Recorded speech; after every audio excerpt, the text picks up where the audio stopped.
often exciting to look to the future of UNO, what it might be like in times to come. Sometimes, though, it's important to stop and take a good look at the past of the university, the people and the happenings that help make the excitement of future history possible. With this in mind, join me for Reflections in Time.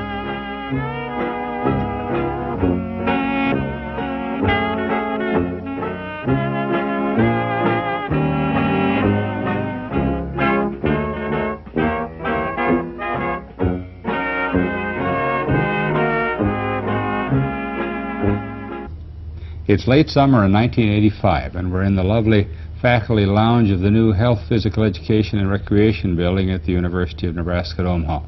And what we're about to do is to record another in a series we've come to call Reflections in Time. And today, for me, is a rather special day. We have a friend of mine and a longtime friend of our University of Omaha and the University of Nebraska at Omaha. He's currently our Attorney General for the state of Nebraska, but he spent many, many years of his public life and private life here in the city of Omaha as a partner in a law firm, a professor at the adjunct professor at the College of Medicine in law, attached to the Legal Aid Society, host of organizations he's been a part of, but one of them that sticks out and points up his attachment to our university, and one of the reasons I've asked him to join us is because he was an integral part of the university and the decisions we made back in the 60s when the decision came to be, were we going to merge into the university system or what were we going to do? In fact, I believe Bob was the last president of the Board of Regents of the University of Omaha as we knew it.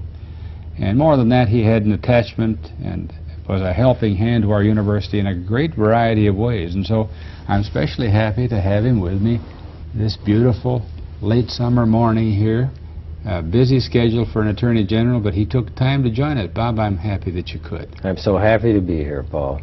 Robert, you know, you and I have known each other for a long time, but I don't think I've ever asked you this particular question, and that is the history of Robert Spire. I've known you always as a lawyer in the Omaha area, and now as Attorney General, of course, but as a friend socially and in a variety of other ways. But where did Bob Spire come from and all that sort of thing?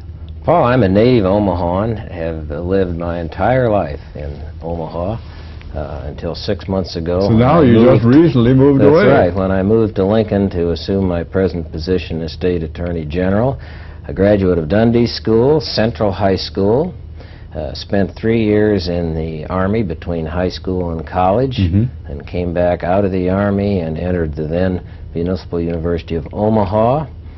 Spent a year as a student here, then went to the University of Oslo in Norway on a student exchange program. My word, I'm impressed. I didn't realize that you'd gone to Norway.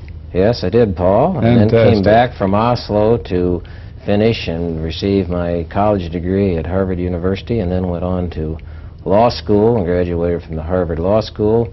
Then took a graduate term at the Juilliard School of Music, and then finally, after all of that, decided to go to work. Came out here in Nebraska and began practicing law in Omaha, and practiced law privately for 32 years before becoming Attorney General earlier this year. During those 32 years, why I was involved in a good many civic activities, and certainly a major one was my longtime interest in this university. Yes. You know, that background, that little vita that you gave us is very interesting, some of which I didn't really know and didn't appear on some material that your office furnished me in this regard. You know, University of Oslo, that was interesting, especially since I'm of Norwegian heritage. But then I know you went on to law school at Harvard and then got that degree, and here you are a lawyer. And then you go off to Juilliard. That's kind of interesting. And I noticed, too, in the Vita, you didn't mention this, that you're a member of the American Guild of Organists. And I've heard you play, and you're very good at it. Now, that's kind of an interesting combination, Robert. Was there a time in your life when you sort of scratched your head and said, hey, do I want to be a musician or do I want to be a lawyer? Yes, there was, Paul. For a good many years, I seriously considered being a professional musician. I later decided to become a lawyer instead, and I don't know whether that's been good or bad for the law and music professions, but that was my ultimate decision. It's not an easy one to make. I very seriously considered going into music. But through all these years, as I remember, you've kept up your interest and some involvement in music, have you not? Yes, I have. I've continued to play when I can, the pipe organ and piano, and have attempted to keep that music interest up as well as I could. You know, before we get to talking about our common interest, the University of Omaha and the University of Nebraska at Omaha, as we reflect on that, I'd like to ask you, from all your many years of distinguished service as a lawyer and now as our Attorney General, what to you has been the most attractive thing about the profession that you've immersed yourself in these many years? You've been a practicing lawyer, you've written about it, you've done a variety of things, you've been active in civic life. It's been a busy life, but, you know, that's a lot of work. What's in it for a person who learns to enjoy the law? I think the most remarkable thing about the legal profession, Paul, without any question, is the opportunity it gives for genuine public service. Now, all lawyers are trained to serve clients, and that is certainly a primary function of any lawyer. But being a lawyer also gives us the opportunity, Paul, to try and make the legal system work for the benefit of all people. Certainly in my own lifetime, my experiences helping the Legal Aid Society, which provides legal services for the poor, has been something that I've been tremendously interested in. In addition, I've been personally involved in helping to broaden the legal profession to make it more accessible to women, to racial minorities, to the physically handicapped, to people of all kinds, in an effort which I think is essential in a democratic society, to have professions fully open to all people. To me, the law provides you with these opportunities. As a lawyer, one has the opportunity to attempt to accomplish some worthwhile social goals in the area of public service. And I think without any question, this is the major emphasis of many people in the law. It's an important one. It's certainly what has appealed to me about the law, and I'm sure to many others. You mentioned that you had practiced law a bit over 30 years here in Omaha. That's a long time. Now, in those years, since you graduated from Harvard and came back from Juilliard and went into the practice, I think some of the things you just mentioned suggest that, but I wish you'd talk a little about it. Has the practice of law changed a lot in its emphasis, in the types of things you do, in the way you approach it? Or is it much the same as it was those 30-some years ago when you first put out the shingle? I'd say it's changed dramatically in the last 30 years, Paul, really in three ways. Number one, which I touched upon just briefly, the profession is much broader now. There are significant numbers of women in the legal profession, and there are growing numbers of racial minorities and handicapped persons in the professions. These are excellent developments. They bring to the profession a much broader view of law and life, and very important. That's a very good development. In addition, the practice of law is becoming much more specialized, just as medicine has in the last generation. When I began practicing law 30 years ago, most attorneys were what we call general practitioners. Sort of like the doctor with a little black bag that took care of everything. That's right. We tended to deal with all kinds of cases, both civil and criminal, almost any legal matter that would come to our attention. That's not true now. Today we have many, many legal specialists. The law has become more specialized, Paul, primarily as a result of increased governmental activity, regulations, entitlements. There are simply more laws that affect people in more direct and indirect ways, and therefore it's impossible for a lawyer today to be competent in a whole wide range of areas. The best a lawyer can do today, as with a physician, is to become reasonably specialized in certain key areas. On the other hand, a lawyer necessarily needs to be broad enough to understand the big picture. So I would say that essentially the second characteristic, besides the broadening of the profession in terms of its makeup, is we're getting into an age of specialization where lawyers are still much more specialized than they were 30 years ago, and I think that will continue. This is resulting, Paul, in the growth of larger law offices. Law offices today, many of them are more or less like department stores of the law. A person will come to the firm, and within the firm there will be varying specialists that can address various legal problems of that person or that business. That's sort of a department store approach, as I say, and thus addresses that problem of specialization. And I would say the third characteristic is very different about the law today, and it makes a difference, is simply the much greater number of lawyers, Paul, that we have today. Many more people, not only in the practice of law, but a great many more people working in business, in government, in education, who have legal backgrounds, and therefore the law's presence is felt, I think, throughout our society in a much stronger sense than it ever has been before. You know, the third point that you just touched on, Bob, is interesting to me. I've heard historically, since I guess I was a little boy, that law is sort of the springboard to other professions.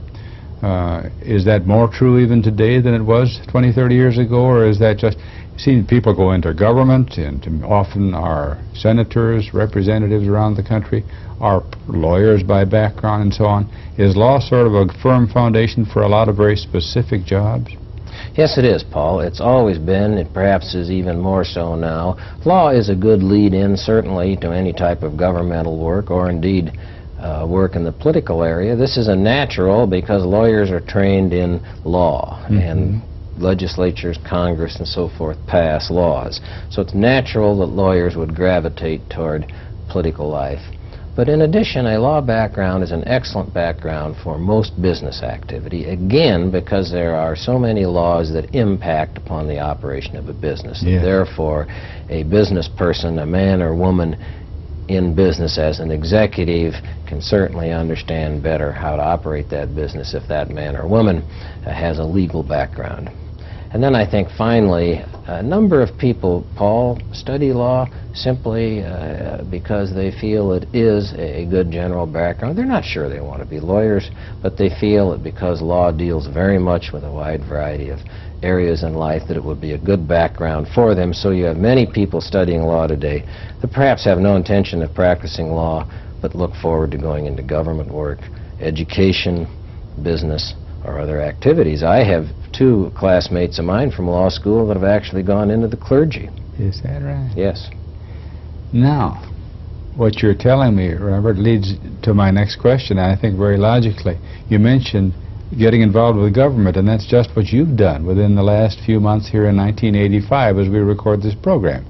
You've decided at the call of your governor to be the Attorney General of our state. I think the question comes, how does that relate to what you've done? I guess the question really is, Bob, what does the Attorney General of Nebraska and most other states really do? The Attorney General of Nebraska, Paul, serves as the chief law enforcement officer for the state of Nebraska. He or she serves in effect as the state's chief lawyer.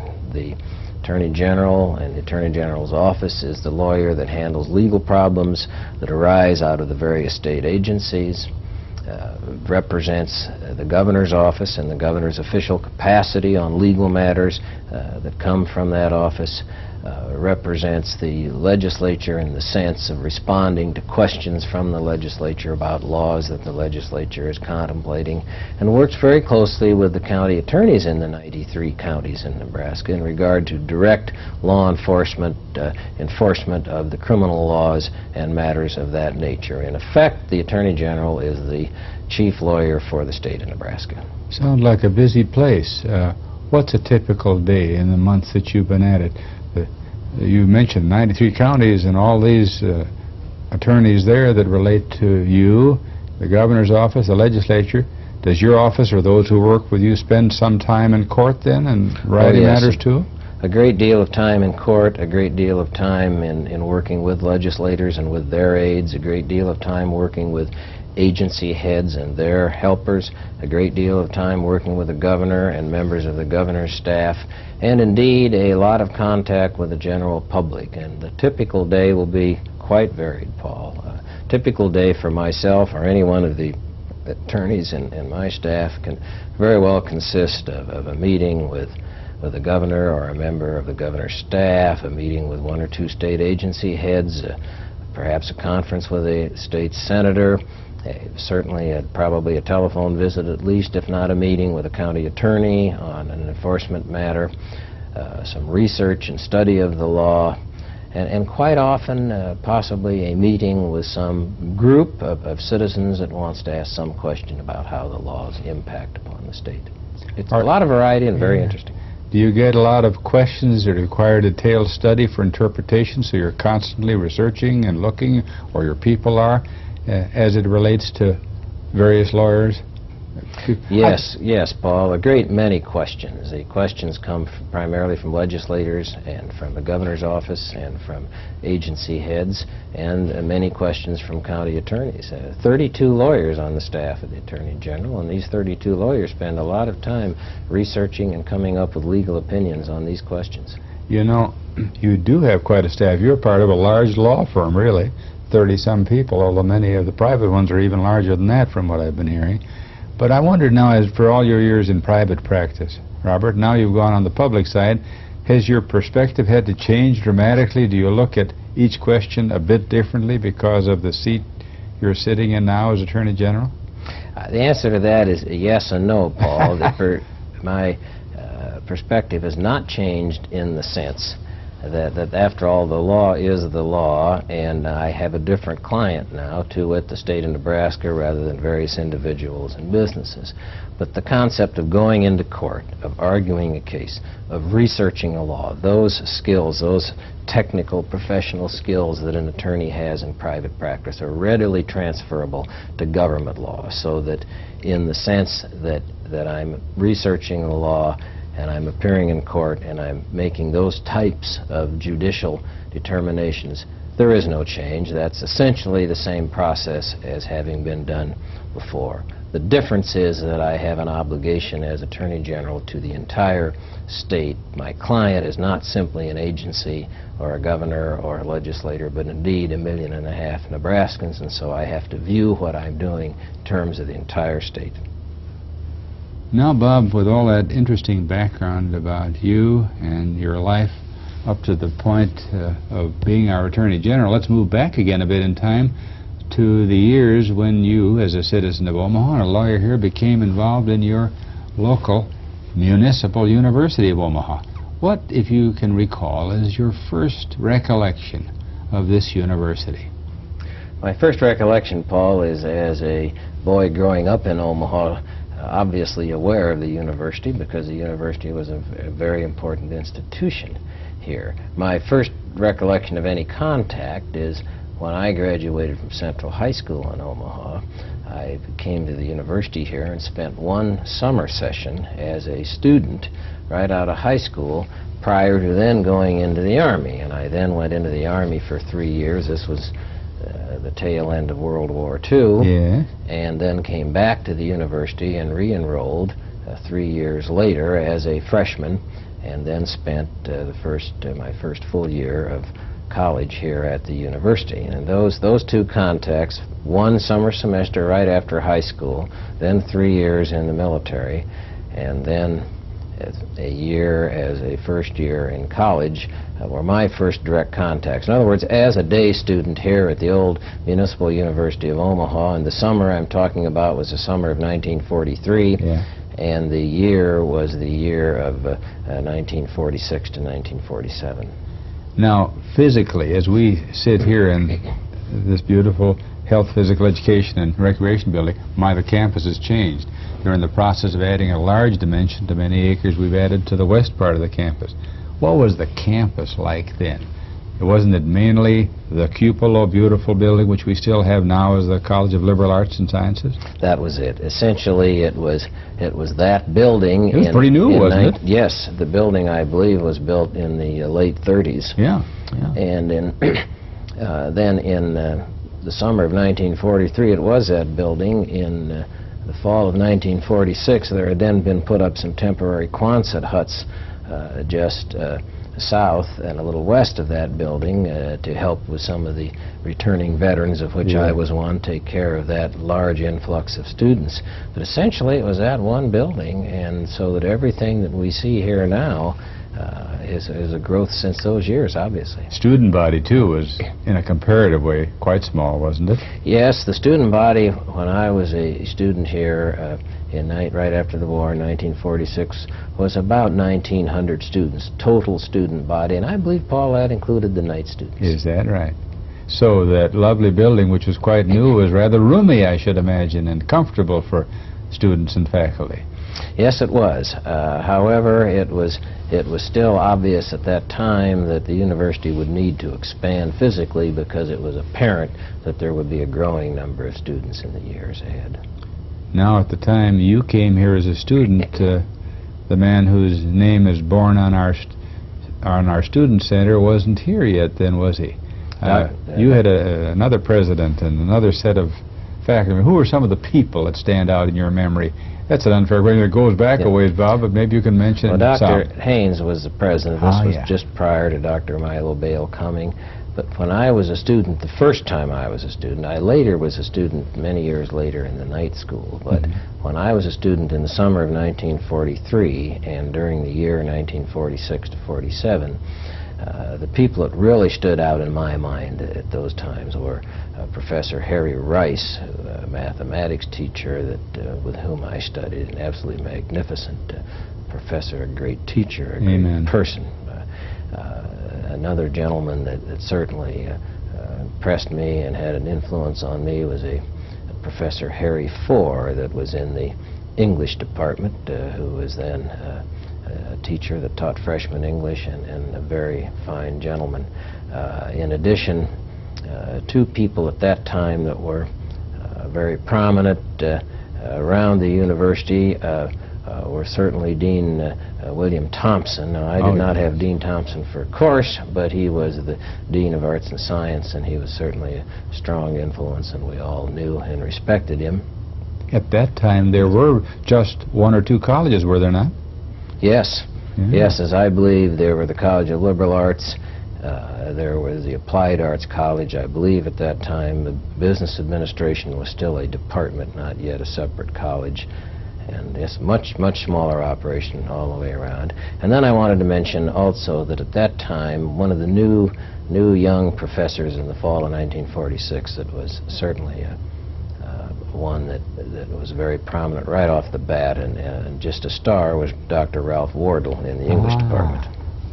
Did you have the good fortune to take a bit of Shakespeare from Dr. Wardle? Well, I did not have the good fortune to take any courses from Dr. Wardle, but he was such a fine professor that I did take the opportunity to sit in and audit some of his classes on occasion, so I did have the distinct pleasure and privilege of hearing him lecture. Yeah, he became, well, you might say, a legend in his own time as a teacher and as a researcher in many areas of the English literature world that he was such a part of, yeah. That was an interesting period. The school was smaller, but you began then to get the flavor not only from your boyhood, but as a student of the university, and then you went off. Did you get the inkling that you were heading for the field of law while you were here, or did that come a bit later? That actually came a bit later, Paul. I think what my year here did was make me very aware of the breadth of what was out there in terms of opportunities. I should mention one other person, Dr. Wilfred Payne, who was here in philosophy, and a magnificent person. People like Dr. Wilfred Payne and Harry Four and Harry Rice and Ralph Wardle, these were people that expanded your mind, made you think on a broad basis, and realize that there were lots of opportunities and challenges out there. So at that time, far from then deciding, well, yes, I want to be a lawyer, or I want to be a musician, or I want to be something else, my first year here after the war taught me to keep the options open and think about a lot of things. And I think that's a real service that teachers can perform for students. Yes, indeed. It sounds like you were certainly getting in those earlier years into the real liberal arts tradition and to a broad look at a variety of things in your pattern of education, at least here at this university, and that perhaps continued when you went to Oslo and to Harvard, right? Well, it did, because I was, of course, interested in music, and I was a music major at the time. Again, I should mention one more professor very close to that I studied with both as a student here and privately was Martin Bush. Oh, yeah. Martin Bush was really the true dean of organists in the state of Nebraska, a magnificent organist and choir director and music teacher and music critic. And I had the privilege of studying with him, and I was studying with Mr. Bush, and Mr. Bush was one of those that encouraged me to go to the University of Oslo and study there because I was interested in music, and he thought that I would enjoy studying Scandinavian music right on the scene, which I certainly did. You know, one thing we didn't pick up on earlier, and I noticed it in your vita, and I wanted to ask you about it. Listening to and watching you in this portion of our reflection so far, nothing you have said suggests one other aspect of your life that you haven't mentioned. That was that along the way, along with your legal background, your interest in music and all these other things, you became a certified public accountant. Where did that work its way into this interesting life? I did that primarily through the university here. Did you? Paul, when I graduated from law school and began my private practice of law here, having been a music student and a law student, I didn't have all the practical grounding I needed perhaps in business and matters related to industry and all. And so I came here to the university when I was a fledgling lawyer to night school and started to study accounting courses under the theory that this would help acquaint me with the business world and all that was important for a lawyer, and it certainly did. And I studied with Mr. Paul Crossman, a magnificent teacher here in accounting, and Bill Hockett, another just great teacher, and did a number of courses here in the evening school over a period of 3 years. And those courses, I did take some evening courses in accounting at the night school at Creighton. Also, most of them I took right here at the then University of Omaha. And as a result of those courses, I then was able to be qualified to take the CPA examinations and become a CPA. Now, I've never practiced CPA, but this university made it possible for me to become a member of the profession through my study here. Interesting. One other little aspect before we hit into all your activity with our university. Your wonderful wife, Elaine, where did you find time to meet her and start the family of young daughters that you have? I met my wife, Elaine, when I was a student at the Harvard Law School, and she is from Boston and was a student at Wellesley College, which is in the Boston area. So I met her at that time, and then when I was attending Juilliard School of Music after I was through with law school in New York City, she had graduated from college and she was working in New York City, so I saw her then also, and I courted her during law school and during the time I was at Juilliard School. And then brought her home to become a staunch Middle Westerner. That's right, Paul, yes. Now, to the University of Omaha. You became entangled with us in a nice way in a variety of ways. I know in the years I've been here and the years you were here working in the legal profession, I would see Bob Spire on campus a lot. And yes, you went to school, yes, you went to night school and all these things, but you, after a time, became involved in some other matters here too, didn't you? What, as you recollect, were some of those earlier matters? Where did that all start, Robert? Paul, I received an appointment as an instructor in the night school faculty at the College of Adult Education in 1955, and I served for 8 years as an instructor in evening classes, teaching primarily courses in business law.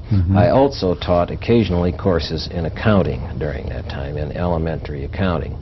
Then in 1963, after 8 years of teaching here on the faculty in the evening, I was then appointed to the then Municipal University's Board of Regents by the Omaha School Board that appointed that board. When I was appointed to the Board of Regents, I decided, along with the university president and the university attorney, that there was actually a conflict of interest. Being a member of the faculty, I was paid as an instructor teaching the night school, but there was a conflict of interest to be a regent on the governing board, at the same time be a faculty member that's paid by the university, because regents set faculty salaries. So I gave up a paying faculty position to take on a non-paying position as a regent in 1963, and then served as a regent for 5 years from 1963 until 1968, when the Municipal University became the University of Nebraska at Omaha, and then came under the governance of the University of Nebraska Board of Regents.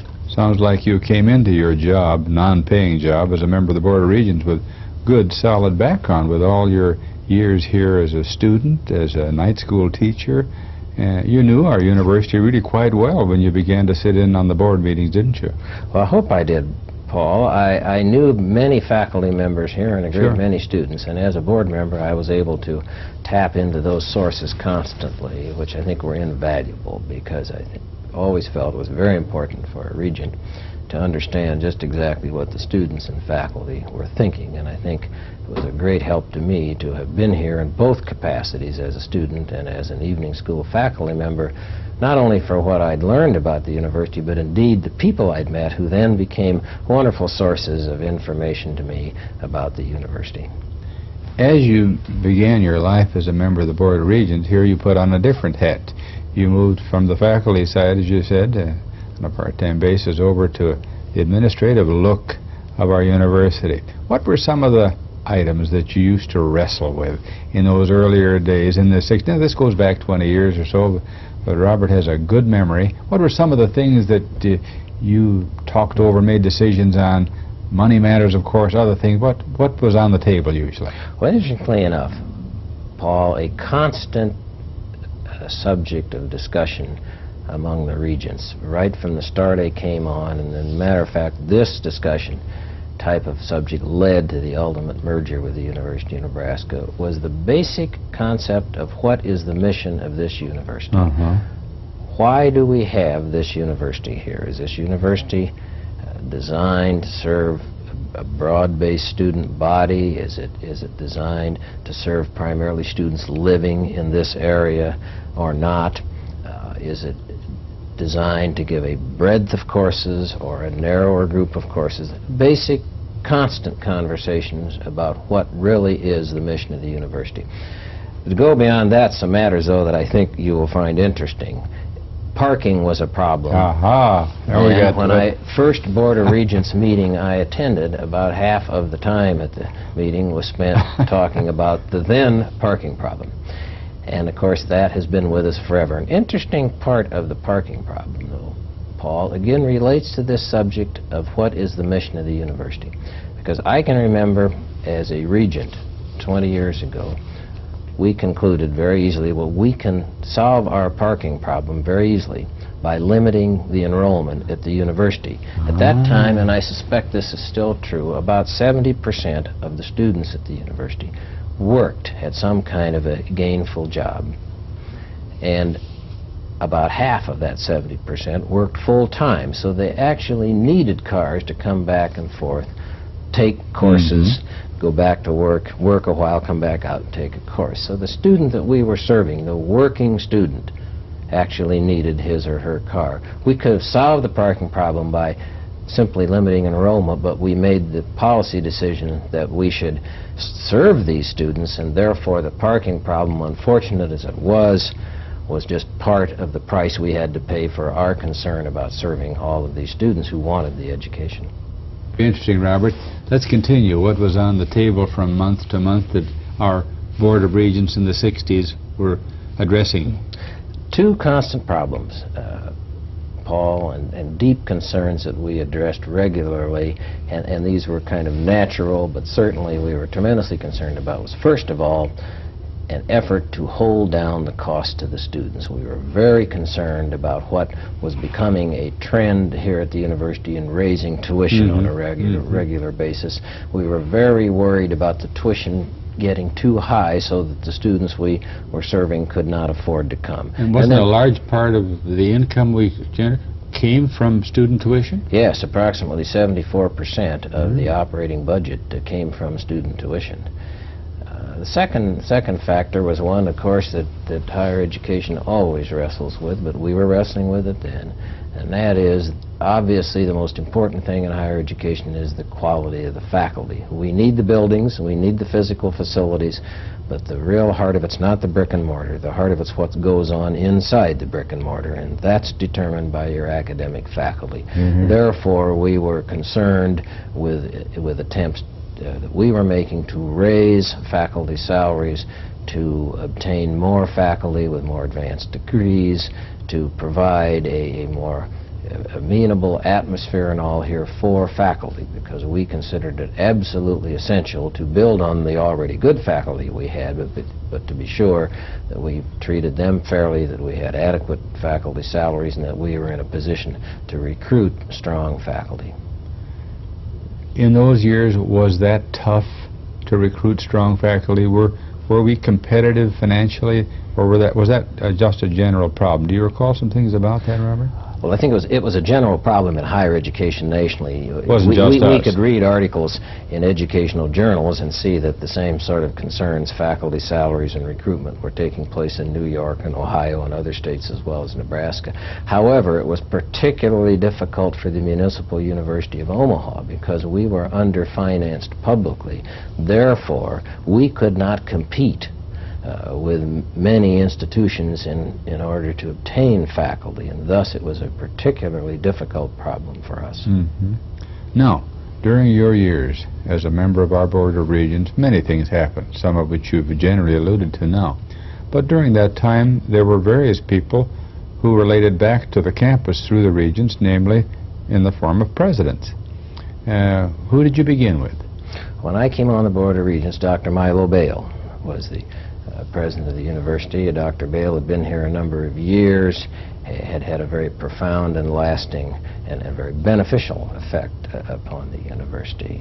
While I was a member of the Board of Regents, Dr. Bale retired, reached retirement age. Before he retired, yes. So, Bob, how was he to work with as a president and you as a regent? How did that work out? He seemed like such a dominant kind of guy.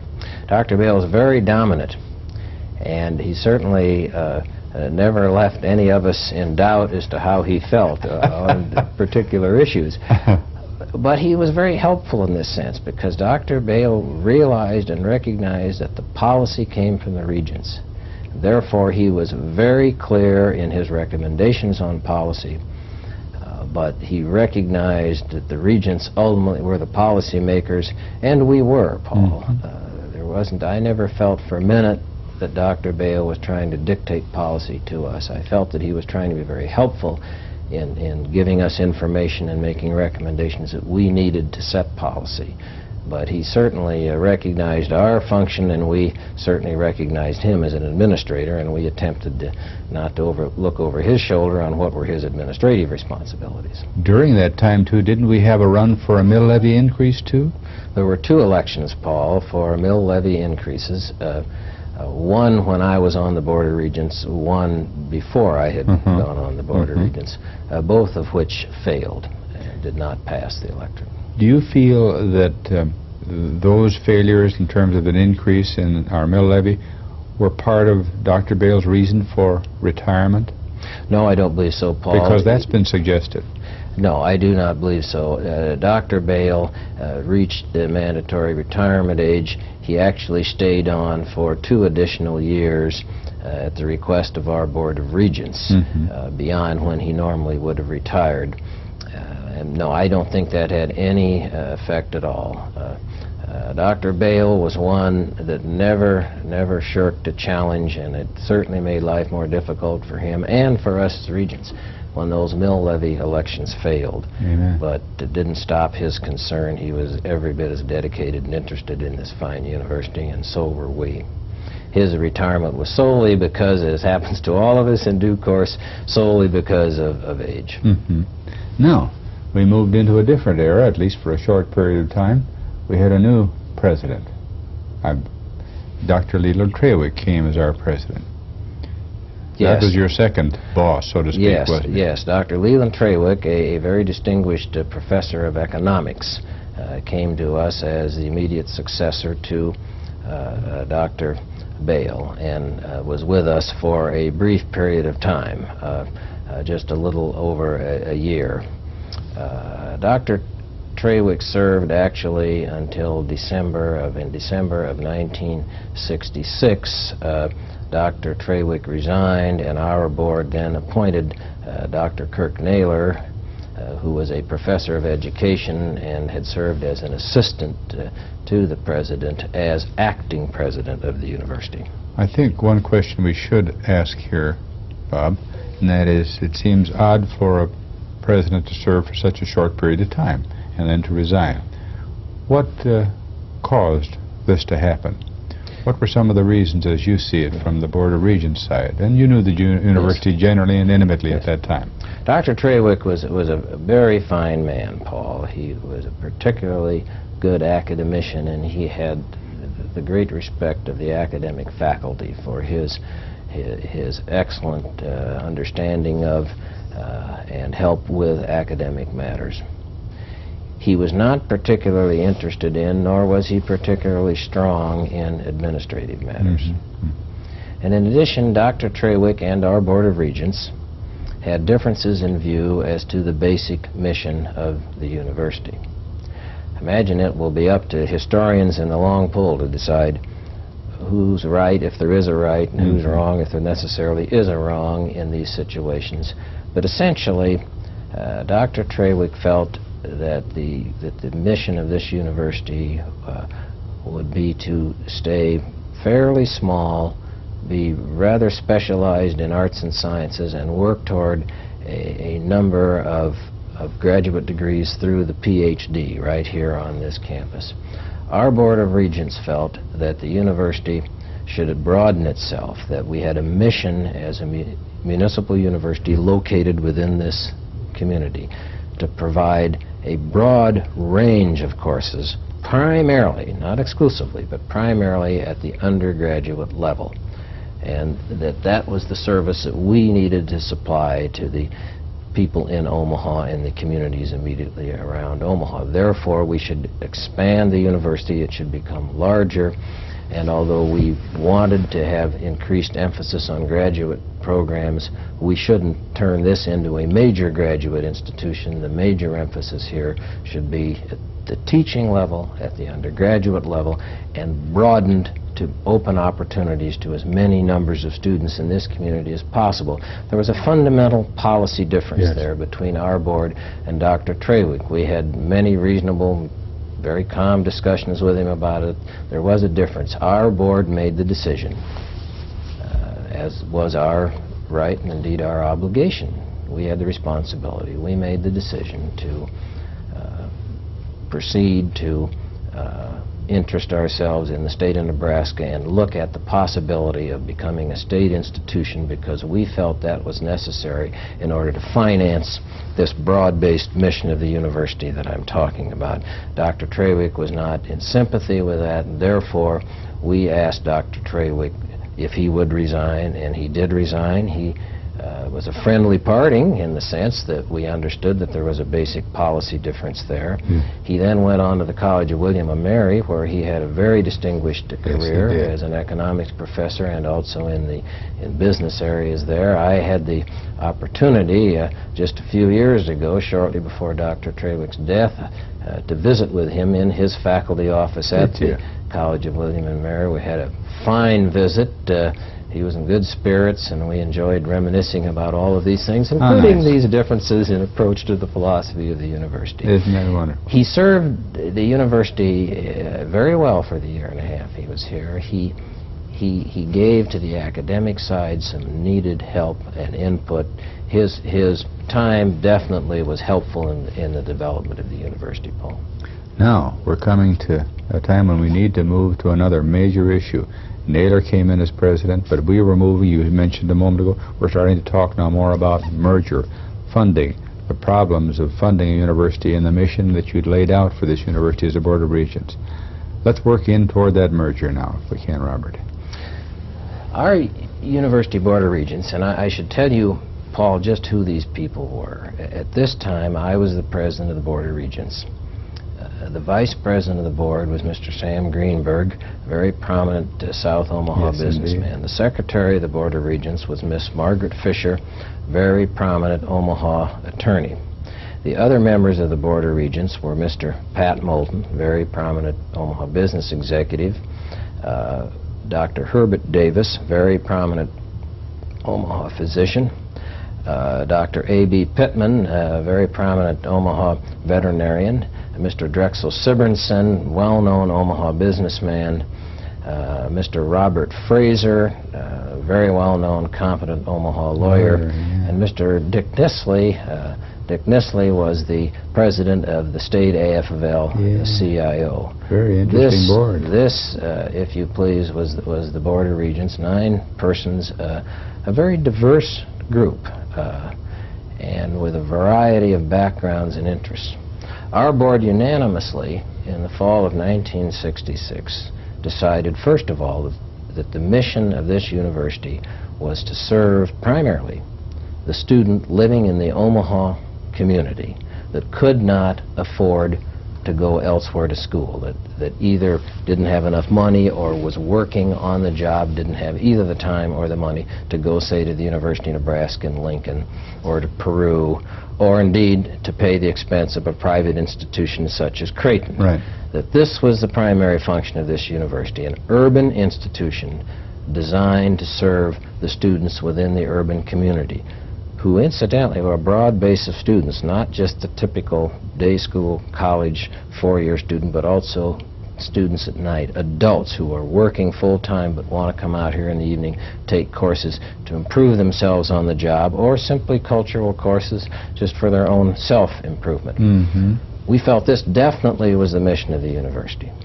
That being the mission of the university, Paul, we were convinced that as a municipal university we simply couldn't finance doing that job.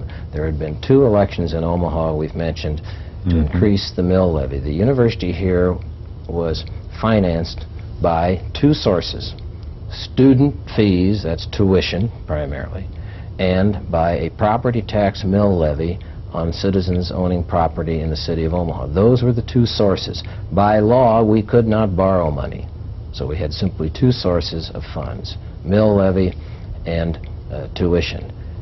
At that time, the students through fees were paying approximately 74% of the cost of their education, and the additional 26% was what was being paid out of the mill levy. To put this into context, for public institutions nationally at that time, Paul, other city universities, state universities, students were paying anywhere between 35 and 45% of the cost of their education. As opposed to 74. Yes. So what we were concerned about was that we were, in effect, pricing the student that we should be serving, to wit, the student in Omaha that has neither the money nor the time to go away to school.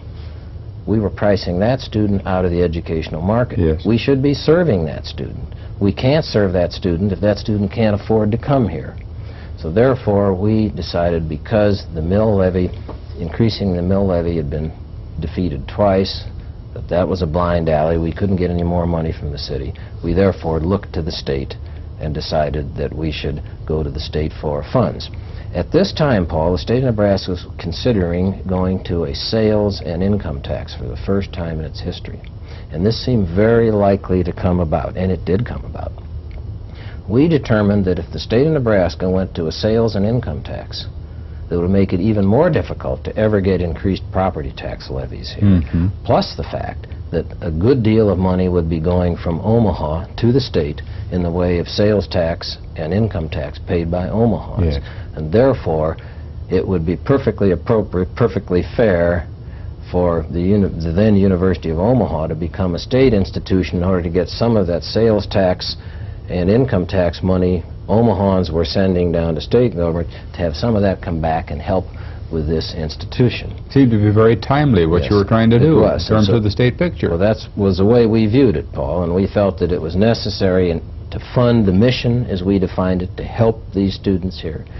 Paul, never forget that if we didn't serve those type of students at the university, those students wouldn't get the education. We're talking about people that if you don't serve them at a cost here at this university and at a place that they can meet, they simply won't get the education. That's a great human loss. That's a waste of human talent.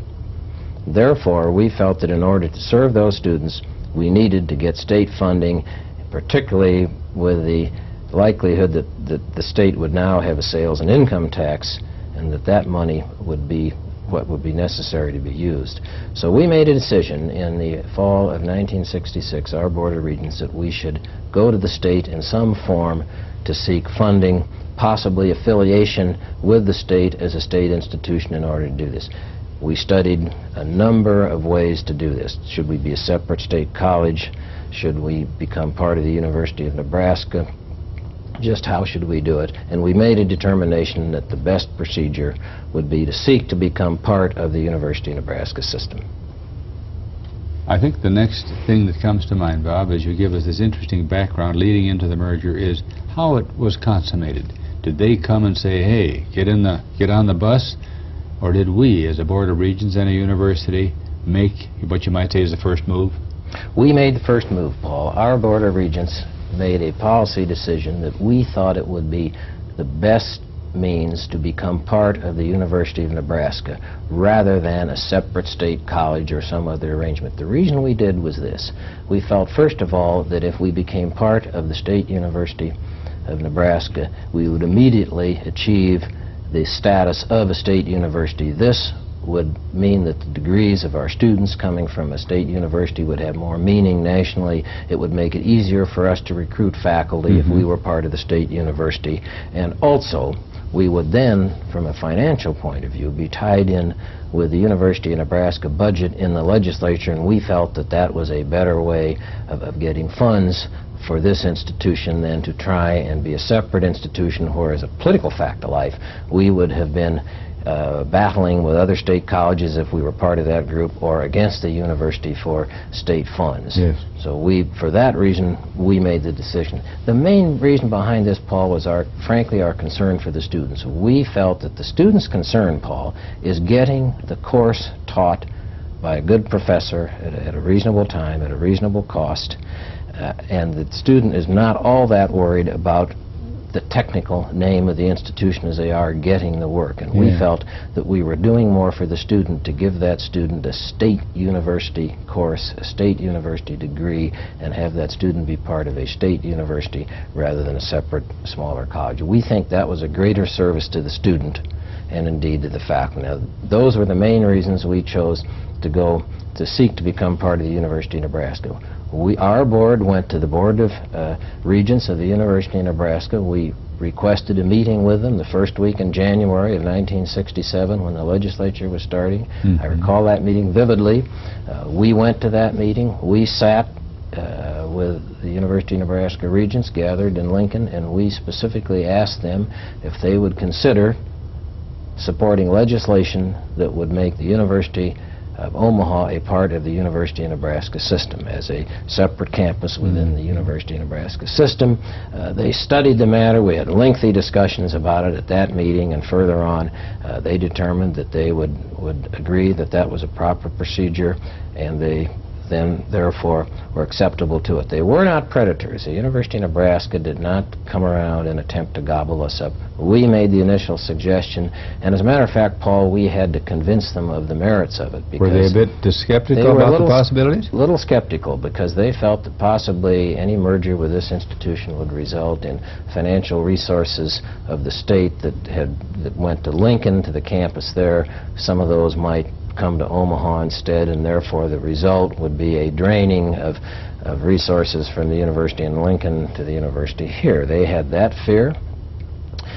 They also had some concerns about how the arrangement would work out with fees and all. For example, our tuition was considerably higher than the tuition at the University of Nebraska. And one of the conditions that we wanted to discuss with them, one of the reasons we were doing this was to get our tuition lower, because we felt that we were pricing the students out of this institution. So we wanted the University of Nebraska Regents to consider the lowering of the tuition on this campus and making up the difference out of other sources and out-of-state funds.